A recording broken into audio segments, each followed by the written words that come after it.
In all places, they beg people to make their payment. But in Georgia, they don't ever have to go to court.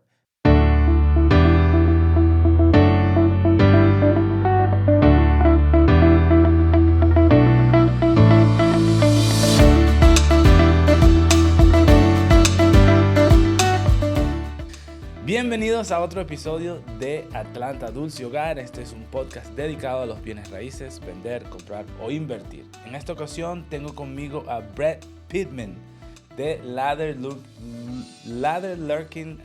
Hunter, right? I said it all wrong, right? Did I? Right. It's Lueder, Larkin, and Hunter. Lueder, Larkin, and Hunter. All right. He is an attorney. I'm going to switch to English because he speaks English. And thank you so much for coming. Yeah, I really appreciate you. Like, Glad to be here. So the idea is to, entertain the people, let them know what is it about all these keys to real estate, everything, all the parts that need to come together to make the deal happen, right? Because it's not just only paying or buying or anything, but welcome. Thank you so much. I'll make this as entertaining as I can as an attorney. As an attorney? Oh, well, we could. I mean, it's always entertaining, no matter what. All right, well, good.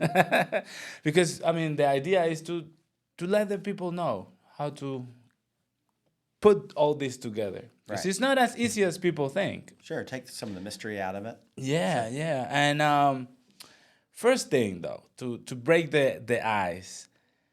What is important, or if you can name 3 things that are important in your house? Like, whenever you're going to buy a house, you must have this. Sure. I think one of the most important things is probably insurance. So you want to get a good insurance agent. Okay. That's one thing I think people don't put as much emphasis on as they probably should to understand their insurance policy. How about water when something piping? happens, yeah, right. I mean, there's a lot that can go wrong, and you want to know what you're covered for and what you're not covered for and what you're responsible for. That's right. That's an important thing. I think having a list of people that you can turn to that can help you with problems if you have problems. Okay. Like handyman, that's contractor? right. Yeah. So somebody that you hopefully have a relationship with that you could call when it's if it's an emergency where you're not on a 2-week waiting for something. So I think that's important too. Closets? I don't know. My house has really small closets, so that's really yeah. Even your wife's closet is small? Well, I'm not married. Thanks for rubbing that in. Oh, I'm sorry. I'm just kidding. But no, my closet's pretty big, but the secondary rooms. See, you can make this entertaining. Everybody's watching and laughing at me right now. and me probably. Yeah, it's okay. The other thing I think is the neighborhood. I think for me personally, I think knowing so you're going to be in your house, but you're also going to live in a community, and so that's the biggest part. That's what I like best about my house. Location. Is location. That's right. Which is, it's funny that you say that or that you bring that up, location, because whenever I started real estate, when I was taking the classes, the teacher, the first things that she asked was, what is real estate? What does that mean? And everybody was like, oh, well, house, oh, well, like, this and that. Like, everybody was trying to explain all these crazy things. Construction, we need a roof, we need commercial, we need that. And the teacher said, no, real estate is location. That's what it is. People have said that for a long time. That's the biggest part of real estate. Right, because it doesn't matter how big the house is. It all depends where it is. Sure. And, so location is very important for you. And actually, like, everything around the house, I feel like you don't care about how big the kitchen is, how big your room is. Or... So, I mean, I care, but I care more about the neighborhood that it's in. For me, it's about the neighborhood I live in has amenities in the front that have some restaurants and some shops and stuff like that. And it's walkable. And being prepared for like any emergency that might come up, right? Right. Huh, that's interesting. That's nice. Like, everybody is always saying huge kitchen and a huge closet, or that's nice. It's funny. Nice that's the thing about houses, though. People have their own opinions about what they like, and so that can change from person to person. That's right. Now, you are an attorney. Yes. in the real estate business and other, you also do other. So our firm does a lot of other things besides just closings. For me personally, that's all I really focus on. I have Okay. a couple of builders that I represent too, but for the most part, it's residential closings for me. But Oh, okay. as a practice for our firm, we do workers' comp. We represent HOAs in the area. We have a general real estate litigation practice. We do liability defense for car wrecks. So Oh, nice. we have a bankruptcy attorney. Anything for and immigrants? creditors. No, not for that. We Okay. used to have an attorney that helped with adoptions, but then Oh, she okay. went off on her own and did that. So we mostly it's real estate related for the most Oh. part. Nice. And what does an attorney do in the real estate business? What's the main purpose? Like, what is your job? For closings, sure. So in most transactions, buyers have a lender. And so in the contract that the buyers and sellers sign says that the attorney, if the buyer has a lender, that the attorney represents the lender. Yes, I've heard that a lot. Sure. And if the buyer does not have a lender, if it's a cash transaction, then we represent the buyer, but it's a limited scope. So the way we represent the buyer is similar to how we represent the lender in the transaction when there is a lender. So we clear title.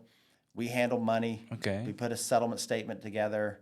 We make sure everything gets signed. We That's very important what you just record said. deeds. Handle money, because a lot of people think that they're gonna give the money to the real estate agent, or that they're gonna give the money to somebody or to the seller directly.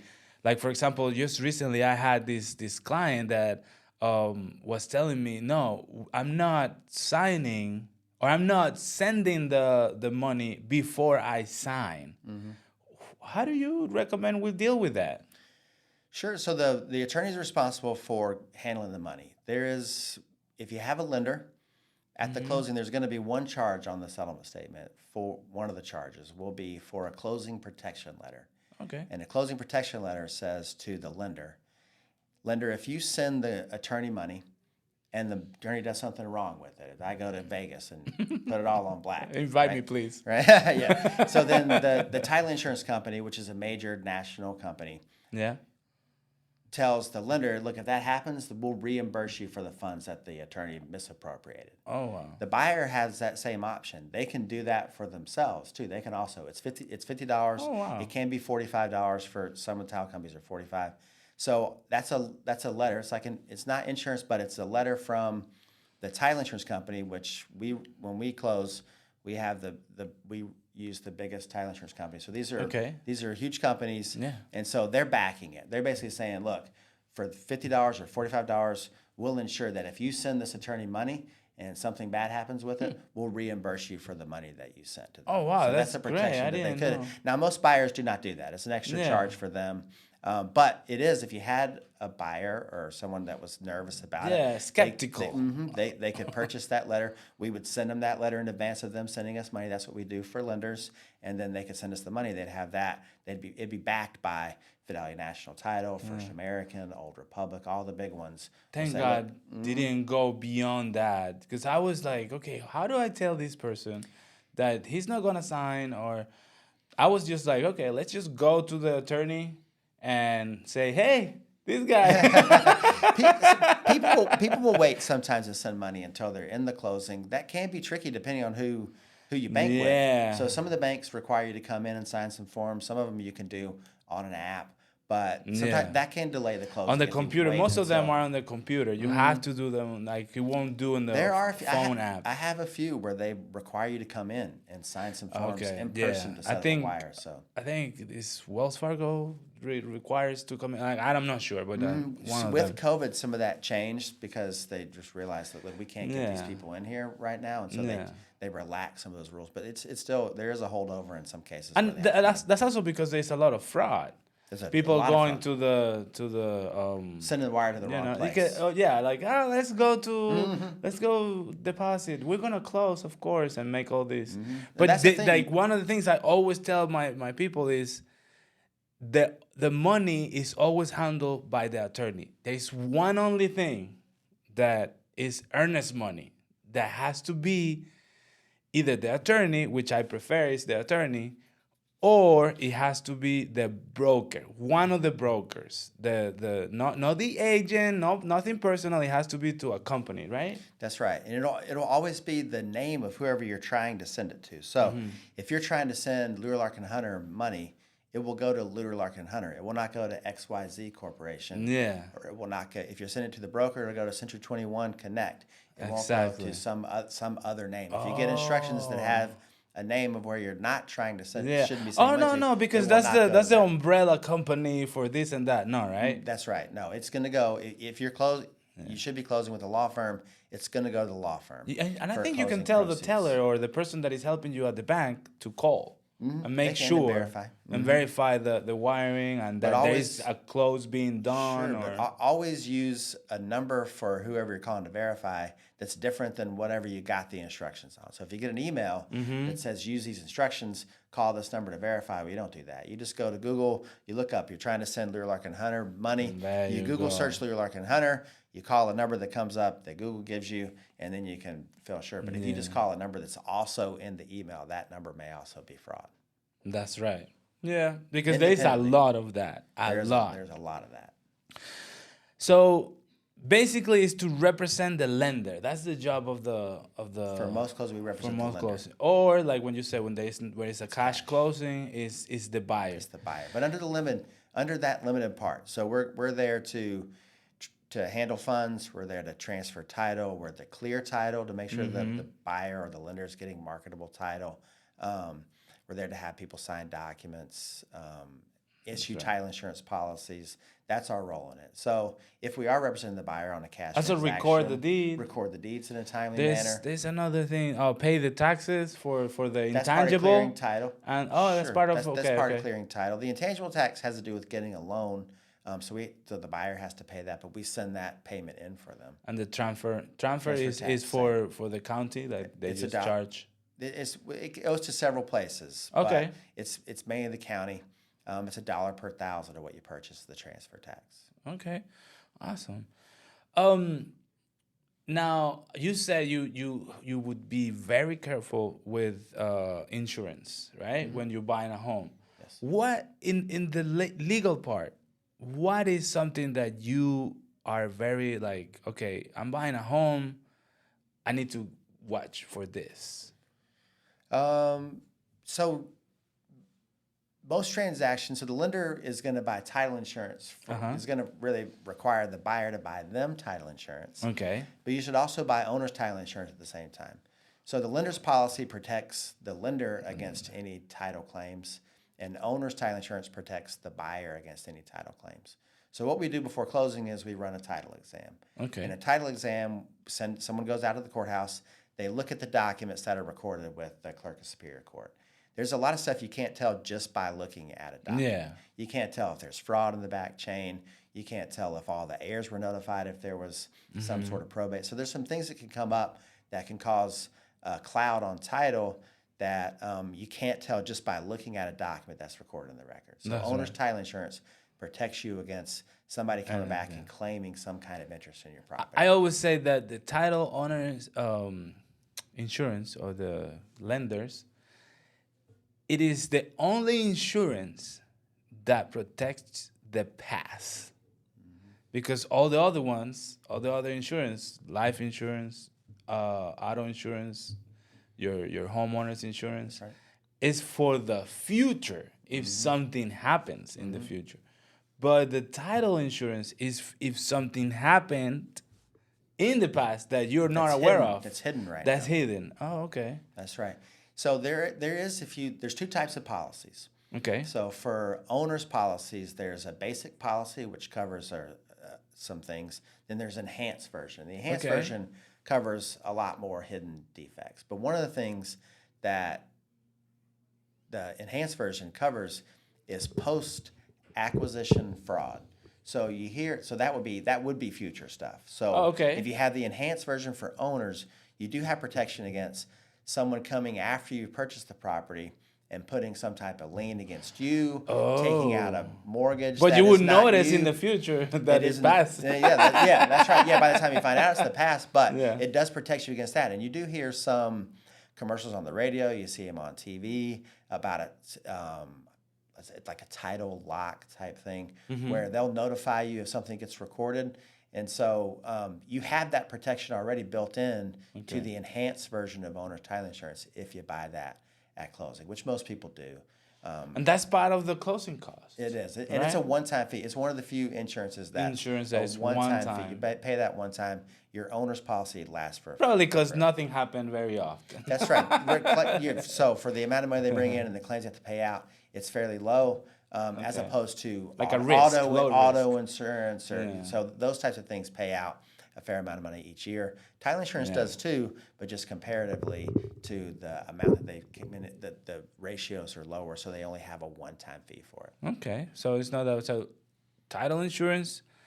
Anything else you would recommend somebody to like be careful or like be aware of this when buying in the legal side, because title insurance is very important. It's something that I will always recommend somebody don't just avoid paying that because I can save some money, because then it could be way more expensive, right? It's much more expensive. So when you have a loan, the lender offsets some of what the cost would be for the owner's policy because they require you to buy theirs at the same time. So that does offset some of the cost. So a discount you get. You get a discount because you have to buy the lender's portion, and the lender's portion offsets the total amount for the owner's portion. Yeah, that's not an option, right? Separately. The lender's is not an option. The lender requires you to carry them. Yeah. But their policy does not go into effect until they become an owner. So part of what you sign at closing tells the lender, listen, if something comes up on title, I'm going to fix that. And so the lender requires you to do that. So their title insurance policy does not go into effect unless they become an owner. The way they become an owner is through foreclosure. So if the borrower stops paying and then they foreclose, then the lender is the owner now. And now if there's a title problem, their policy will pay out to them. But the owner's policy doesn't help the lender. It helps the owner. Well, but still something that goes into the closing cost. That's right. Okay. Now, you touched that point, that very important point, the foreclosure. That's when somebody no pay, no house. Easy, right? That is no true, paga, no casa, right? Yeah. That's something you can use if you have a Spanish speaker closing, right? I will try. And then... but that definitely is a risk. If you don't make your payment, that's the biggest one. Then the lender will foreclose. But they beg people to make their payment before they foreclose. They do? They would much rather have the payment than the house. Because they're not in the business of the house. They're in the business of the money, right? Plus lending money. That's their business. Plus, they like to have someone in the house. They wouldn't be called lender. They would be called housing, right? Or housers. I don't know. Yeah, that's right. But they really beg people. They work with people before they foreclose. Yeah. Okay, because they don't want to do harm, or because they'd rather the money than much rather have the money than the house. Because then there is a hustle. There is something you gotta go through. You gotta do this. They gotta sell it. It's vacant for a while they're trying to sell it because the people have moved out at that point. So then they have a vacant house, and all kinds of things can happen when houses are vacant. Yeah, you can have squatters. You can have whatever. You can have a leak that's undiscovered for a long time, which could mold. So there's a lot of things. There's a lot of reasons why they want the house occupied. That is crazy. Then okay. How long or how is the process of foreclosure? Do you know? I do. So most states are a judicial foreclosure state. Like that means you go in front of a court. You have to go to court before the lender can foreclose. Okay. Part of the foreclosure process is to have a hearing. All right. Georgia is not like that. Georgia is one of the few non-judicial. There's a handful. I don't know for sure. 3 out of 50 or something like that? Something like that. Yeah, it's not very much. That's right. Like it's few. I don't know more the number. Than I don't know the number, right. but it's not many. So in Georgia, but Georgia is one of them, and we are in Georgia. Probably Texas. If I had to guess, Texas. Texas I'm thinking conservative. Yeah. So in that case, the lender has to send a bunch of notice. They just don't have to go to court. Okay. And so that's really the difference. So in all places, they beg people to make their payment, but in Georgia, they don't ever have to go to court. But they have to give notice, and so they send notice to the house. What is it? 3 months? Well, people usually say as a general rule, the lender will let you get 3 payments behind before they start the foreclosure process. Okay. They can do it after one. They don't have to do that. Oh, wow. But they don't usually. Like I said, they use attorneys to collect the debt for them. When an attorney tries to collect the debt, they have to comply with the Fair Debt Collection Practices Act. So Okay. that lengthens it a little bit. So they also have to advertise the house in the paper once a week for 4 weeks. They can only sell the house on the first Tuesday of the month. So the advertisement has to be the 4 weeks preceding that first Tuesday. First Tuesday. So sometimes that can delay it a little bit because trying to get that timing right to get the advertisements in place. The advertisements people read. Okay, so that's when people they knock go on the door and they're like, "Hey, your house is in foreclosure." So if you didn't know, you'd know when people start knocking on your door because it's in the paper. And people say, okay, let me see how can I help you, and then I That's can get equity or whatever. Yeah, sure. Be careful for those people, but. Oh, okay. I The would talk to a wholesalers, realtor. right? I'd talk to a realtor before I would talk to somebody that knocked on my door and tried to buy my house. Yeah, please. I've seen realtors that specialize on that, and they just like lifesavers. Like they go and have investors, and They can help, but it's a realtor. It's not just somebody knocking on your door. Yeah, like a wholesaler that he's because you don't have to. I mean, how do I put this question? I've seen where there is no realtor involved in a transaction. And that happens whenever it's like directly to the seller or whatever, right? Is that something that sometimes we don't do a lot of those, but there are some. Sometimes individual sellers will contact us about doing a closing that they have set up. Okay, but that could be dangerous because there's not like this whole paperwork that protects both seller and buyer, and well, if there's no lender involved, it's like a cash that's right. closing. So if it's cash, we'd be representing the buyer, but like in that limited scope. But the buyer wouldn't really have somebody looking out for them in areas other than just making sure that the paperwork is signed. That is everything is transferred. correct. Like whether or not this is a good idea for them to do, they wouldn't know for sure just by having a closing without a realtor. Because I've heard like people saying, no, you just do a quick claim deed and then you give me the house to me. Is that right? Is that correct? It's possible you could do that, but it's a risky way to handle a risky transaction. way because there could be so many things wrong with the house that. But not only that, if you just did a quick claim deed, you'd be relying on the person who purchased your property, most likely have a loan to pay off that loan, and most of the time they probably wouldn't pay off the loan. They'd just be hoping they could sell it to someone else, and then that sale would, but they might not. So it could ruin your credit if they don't I bought make this for payments, $10,000, and then you have a payoff letter or whatever for whatever it is, right? It could be millions. Oh wow. Going back to the foreclosure, so it's about 4 months when they start. You gotta do the they have to advertise, have to send a bunch of notice, and then you refer to the first Tuesday of the month. Is that something that is like state-wise, like everywhere, every county, don't matter who you are, no matter that's right. what it is? Between the hours of 10 and 4 on the first Tuesday of the month, someone comes down and has an auction for property. For a property, and then anybody can go there and auction. You have to have You have to have they make you have cashier's checks for the money, but cashier's check. Okay. Sorry, I was thinking on money order because it's like no cashier's check is what they because it has to be right there. It's not like I bought it. Oh yeah, let me get the loan. No. It's that works. Sound, how do you say sound and like it has to be right there. Has to be right there. Right? Yeah, they probably don't do cash. Basically, but basically cashier's check is cash. All right.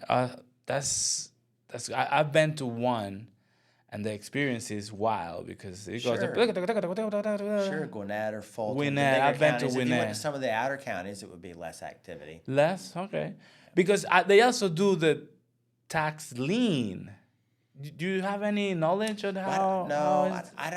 I don't know for sure what days those are. It's probably the same day. No, it's probably it's the same day. I saw it on the same. Mm-hmm. But that is not the county. That is the sheriff. The sheriff's office through the county. But yeah. Okay. Oh, is there anything that you can have knowledge about that or no? I don't have a lot of knowledge of that. Okay. I'd want to run a title exam before I bought something. at a tax sale. Tax lien. The people Is that have a something right. you do? Like I can give you an address and You right? can run a title exam. Okay. It's about $225, $275 to run a title exam. Okay. That's not that bad. But the people, if you get a tax deed, the people whose taxes were not paid have the right to redeem for a year. Yeah, so they can that's come what back they can come back and pay the taxes. I don't know if this is true, but I've seen in like Bibb County, like Macon, that they are doing like 6 months less because they really want to bring up the neighborhood, because those houses are people that is not paying taxes, their house is falling apart. This probably they haven't been there for years, and what the county wants to do, and please correct me if I'm wrong, is try to bring up the neighborhood, make it the value of the neighborhood, like make it better, make it appealing to people to go live in there, to even for the people that is already living there, appealing to go outside, enjoy, and it's not just like, okay, I'm the only neighbor or the only person right here that the house is standing up. The other ones are just nobody there, nobody's paying taxes or anything, right? I mean, counties and cities have different authority where if people aren't keeping up with property, they can do stuff so their tax is part of it, but they also have some authority if people are not keeping up with county ordinances. Oh they yeah, can do stuff. I know Lula.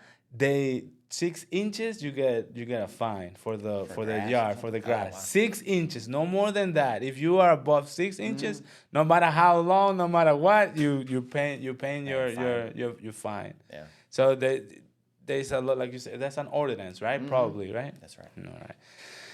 All right. I really enjoyed talking to you, man. You have a lot of knowledge. Is there anything that you would recommend? Again, I know this is like the third time I do, but something else, something that don't forget about this. Don't forget about title exam, right? For sure. Yeah, that's part of the closing process. So if you use an attorney, the title exam will be But if part you're of it. buying cash or if you're buying whatever. When you're closing, if you're using a realtor, closing with an attorney, they'll always run a title exam because they can't issue title insurance policy without. Okay, so without you're not getting out of that. And I guess it's nothing like you would say, hey, don't. Well, I would say use a realtor when you're buying one. Thank you right? so much. Do use an attorney too. I do think it's important to use a realtor that knows what they're doing because you need someone on your side, like we talked about. I'm representing the bank at the closing. Yeah. What happens if something goes wrong? They want to fight because I've seen that this is something that they always do when they're in the closing table. It's like, okay, this is a paper that says that if you guys fight between you two, I represent the lender. I don't represent any of you guys. Sure. No, we represent the lender. If it's something that really doesn't affect the lender's interest, we can help people try to come to some kind of agreement between the two of them, or we can. What is that called? Like a mediator, right? Mediator. Yeah, we can try to mediate some of that stuff. We can't come down on one person's side versus the other, but we try to get the transaction closed. Okay.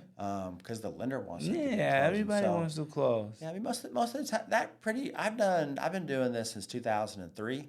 Oh wow. I think I've done more than 23,000 closings probably. Wow. And so that's pretty rare that people can't come to an agreement. Really? Mm-hmm. And what do they do? What do they have to do if they, I don't know, they say that the age of the roof was 1 year and this thing is already leaking everywhere. That's always later. Yeah, I mean, those are tough lawsuits. We have an attorney with our firm that tries to help people with that. If there's something not disclosed, it's now leaked, they think. But that's a fact pattern. So you'd have to have some evidence that the seller was trying to conceal information, knew something, and didn't tell you or covered it up. Okay. Sometimes that's hard evidence. Yeah, it's hard to tell that somebody did. So somebody did know. That's right. So an inspection is important because you don't want to rely. You don't rely just on what the seller says to you because they're trying to sell their house, and they may or may not know. Yeah, they may be desperate. They may need the money. Like, well, they also may not be They may not know about some hidden thing that if an inspector comes in and they check it out, they could see something that could be potentially a problem down there. Yeah, I don't go to the attic every day. No, I don't. I can't remember last time I went into my attic. Yeah. Okay, so you would recommend somebody to do what if they want to make a dispute or they want to do a lawsuit between They're just going to need to contact an attorney. Another attorney. Yeah, I mean, they could always go about contacting the seller first if they had seller information and see what the seller says. But you're going to need an attorney. They're going to contact the realtor and then... Probably. And so we have an attorney with our firm that does some of those disputes if it's something that he feels like he can help people collect on. But like I said, it's tough to get that done. And a lot of times it's something fairly small. And so if you're talking about going to court over $1,000, well, you're going to spend $3,000 in attorney fees to go to court. So sometimes it's a cost benefit analysis to go. But our attorney helps you with making some of those decisions. Awesome. Thank you, Brett. I really appreciate your time. Thank you You're so welcome. much for coming and helping people, because that's the idea. All I do this is really to give information, because information is power, man. Sure. It's so powerful. So thank you so much. Muchas gracias por haber estado aquí. Thank you, Brett, for coming. And I'll have your information here if they want to recommend their realtors to hey, we want to close with Brett Pittman, right? Sure. Pittman. Well, so the firm has 25 plus offices around the metro Atlanta area. So anywhere you are, it's not like, that's right. Yeah, this is close, this is that. Yeah, exactly. Right. So, muchas gracias. Esto fue Atlanta, Dulce Hogar, un podcast dedicado a bienes raíces, vender, comprar o invertir. Hasta luego. Thank you. Thanks again. Thank you.